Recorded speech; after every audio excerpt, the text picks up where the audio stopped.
Good morning friend, tricky math circle में आप लोगों का स्वागत है। आज हम लोग समांतर श्रेणियाँ अर्थमेटिक प्रोग्रेशन यानी एपी चैप्टर पढ़ने जा रहे हैं, जिसमें देखिए परिमित और अपरिमित होता है। परिमित का जो भी नंबर होता है वो फिक्स होता है और परिमित का फिक्स नहीं होता है।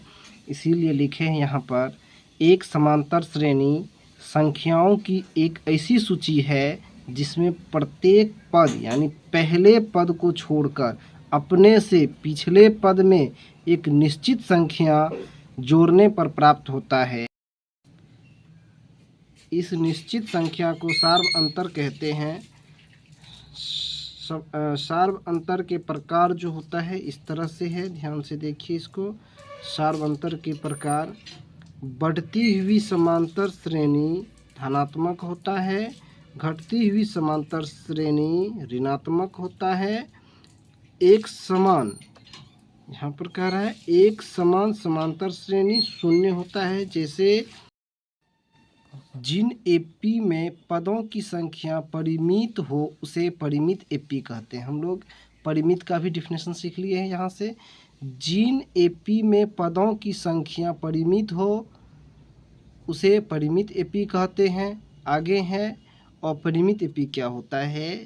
जिन एपी में पदों की संख्या अपरिमित हो उसे अपरिमित एपी कहते हैं।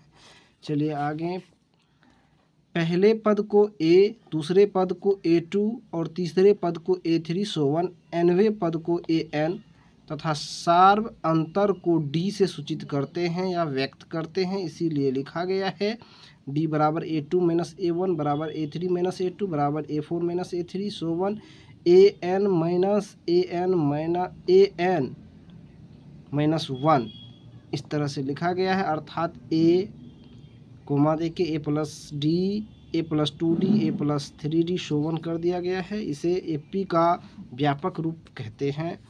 आगे है समांतर श्रेणी का nवां पद AN बराबर होता है TN बराबर L बराबर A plus n minus 1 into d. अब देखिए AN को ही हम लोग TN बोल सकते हैं या नहीं तो L भी कह सकते हैं। तो AN बराबर फार्मूला होता है A plus n minus 1 into d, जहाँ A प्रथम पद है, N पदों की संख्या है, D सार्वंतर है।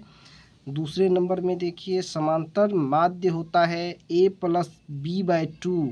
तीसरे नंबर में समांतर श्रेणी का N पदों का योगफल होता है SN बराबर N by 2, big bracket 2A plus n minus 1 into d होता है। इसी को दूसरे शब्दों में लिखा जाता है SN बराबर N by 2 big bracket A plus AN लिखा जाता है।